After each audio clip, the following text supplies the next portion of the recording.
Greetings once again, huntsmen and huntresses out there. Duuz-Diz-Din back again with Rwby, Volume 9. Previously, our titular heroine ran away from her friends after lashing out. She even goes as far as to try to push her newest friend Little away, saying that being around Rwby will just get the little mouse killed. But Rwby is soon lured into the maddest of tea parties, hosted by an illusion of Roman Torchwick, and all of her friends and acquaintances are in attendance. Penny, Pyrrha, Leonardo, Clover, Ozpin, Ironwood. Yes, it is all an effort by Neapolitan to not simply kill Rwby. Now, Neo has gone beyond simply wanting Rwby to die. She wants Rwby to suffer. She wants Rwby to understand that the pain that she has caused is all her fault. The death, the destruction, the harm, it's all Rwby. Or at least that's what it is in Neo's mind. And Neo's power has taken on a most frightening of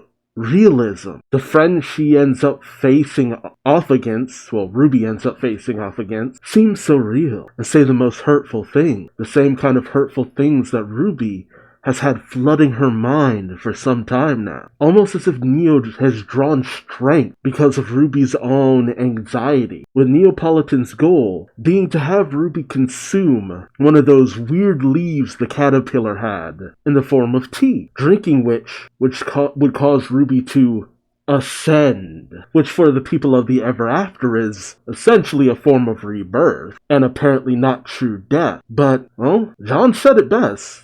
You don't know what happens to a human when they ascend. But before Neo can get Rwby to consume the tea as she drowns in her grief, the curious cat appears. And while at first it seems as though he's come to help, the cat's true intentions are discovered. He wishes to possess the body of someone who has lost a piece of themselves, who has a metaphorical hole in their heart that the curious cat can fill, with the hopes of gaining the ability to go beyond the ever after, saying that their creators, potentially maybe the two brothers, created the place and then just simply left. I guess because humans can leave the ever after, that's what the cat hopes to do. But before the curious cat can fully possess Rwby, Neapolitan arrives, and as Little tries to get Rwby to come to her senses, Neo crushes Little, which, I'm sorry, I love Neo, but oof, you don't crush the cute mascot character. And with Rwby's, worries coming to pass that being around her would result in Little's death actually happening, Rwby consumes the tea just as her friends arrive in order to help her. And much to the curious cat and Rwby's friends' dismay, she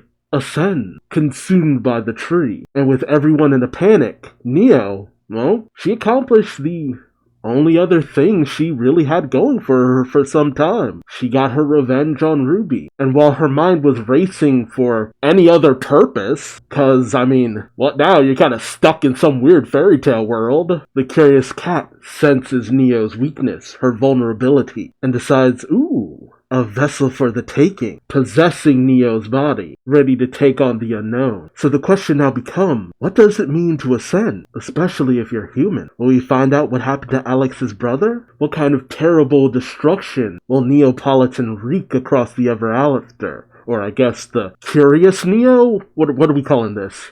Neocat? And well, how will John and the rest of Team Rwby find their friend? What happens next? Join me as I find out, won't you? Yeah, I gotta admit, I thought during this scene in the opening we would illuminate who was in the background. I guess not. Oh well. I was spoiled by the one change they did make to the... Yeah, John. I'm like, are they gonna do it again? Okay, the tale. Are we gonna find out what happened to Alec when she went back home? Who's telling the story? No! Is this it? Is this where we finally meet Summer Rose? Oh shit. Yeah, it's her emblem. Holy crap. Like, dude. 9 volumes to finally get to this one. Oh, little baby Yang. Oh, what the heck? Oh, wait, they ended up back here? Oh, poor John. It sucks too because he spent so much time here. And it's like, he really thought he had a handle on maybe he could understand the situation. And to have spent all that time and still not understand anything. God, that's a metaphor for life. Huh. Oh, they're not paper pleasers, they're not rock. Genio gem. So they really have turned into something a little bit more capable. Whoa, whoa. Man, this volume got really metaphysical.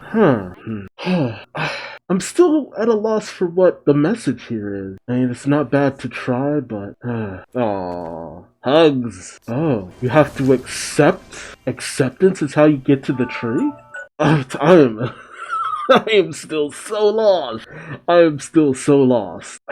I don't know, because for Rwby, she kind of accepted a kind of death, but is it just accepting your grief? I don't know, like, this could come off with a really bad message after a certain point. Maybe it was Rwby who was preventing them from getting to the tree. Well, Rwby and John. Whoa, caterpillar. And what does this mean for Rwby? Like, what is happening to her? Acceptance. So is that what it is? Just learning to accept? Maybe that's why Blake, Yang, and Weiss, they didn't, like, feel they weren't the ones being held back. But no, they tried to get to the tree, but they weren't able to. But they did reach a point of acceptance as time went on. I don't know. Oh, the caterpillar. Oh, I guess the butterfly. Oh, he has legs now. But what happened to Alex's brother if he ascended as well? Was he also going through something? Did he also need a change? Did he need to accept something? Wait, the blacksmith? Oh, oh, what is... Oh, wait, the wing. Previously, the blacksmith was constructing wing. Is that what the butterfly had? And now the blacksmith is constructing a mask? Oh, so the blacksmith is the ever after itself? So it isn't so much like death, well, kind of like the cat said. I think maybe Rwby kind of wanted that to a certain degree, but I think this is kind of like a place for her to just confront what's the turmoil in her mind. Like, she can't run. She has to confront everything going on deep within and maybe find some form of acceptance. And in the case of, I guess, the Red King who became the Red Prince, maybe if she can't accept things, take on a form that can accept things. This is some existential bullshit. I mean, wow. Oh, freak. It's hard to know what you want. Oh, what is that thumping sound? Oh, is it the cat? Oh, God. Whoa. The door? Is that the way out? Oh. Wait, you have to have an attachment to the world to go back? Wait, what? Since when was that a rule? So is Neo just trapped here now? Wait, did the cat try to use Alex? Okay, so they got to the door. Crisis of conscience. Oh, she wanted to... Oh, she realized she did bad things and wanted to fix it? Wait, Lewis went through. Oh, wait, what happened to Alex? Wait. The cat killed... See, I had a thought that maybe Lewis was the one who returned. Like, Lewis Carroll, the one who wrote Alice in Wonderland. He wrote about his sister who never came back. A more fanciful version of events. So Alex died? Whoa, wait, Oh, he wants to take Rwby. Oh, jeez. Wait, is the blacksmith Alex? Has she become a part of the Ever After? Oh, jeez. Trying to play into the fears. God. But whatever comes out will still be Rwby. And even if it's a Rwby with a different mindset, it is a Rwby who shows something different, for better or for worse. It is hard to kind of come to terms with the fact that maybe things just aren't gonna go your way. I do wonder what the conclusion Rwby will come to is. What if he could be anyone? But, jeez. Oh, really? Oh, shit. Oof, that's cold. Oh shit, man, that cat is despicable. That darn cat? I feel like the tree isn't so much trying to turn Rwby into someone else, but understand that she kind of is who she needs to. The weight of everything. Oh, there it is. Her mom's weapon, right? Oh, jeez. I am very curious where this is all leading. Oh, wow. A character model for friggin' Summer Rose. Wild. I am curious to actually see her in action, maybe. So it's an axe and a rifle.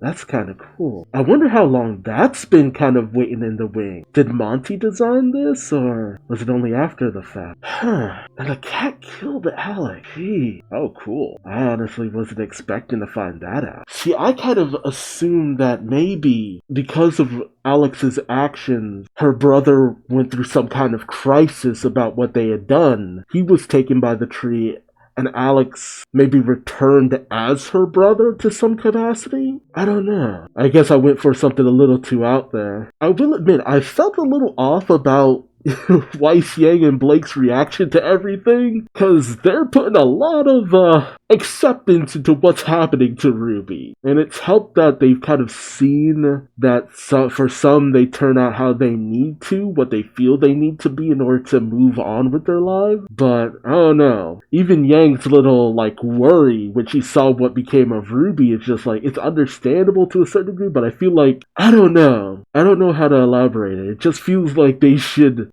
have been a little bit more oh god, is this gonna be alright? Is what's happening here? Is this okay? How do we free her?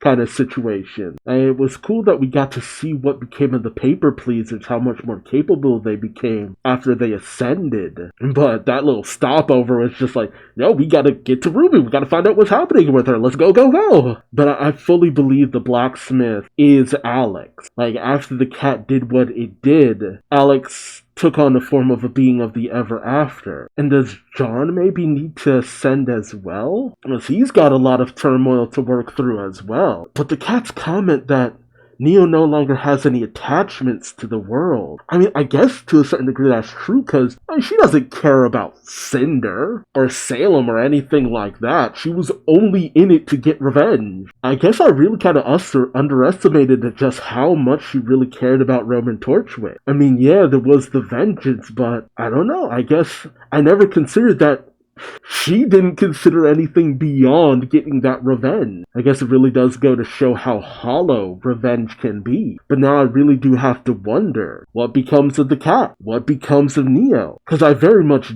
doubt the cat gets to leave the ever after. But is this really where we're gonna part ways with Neo after all this time?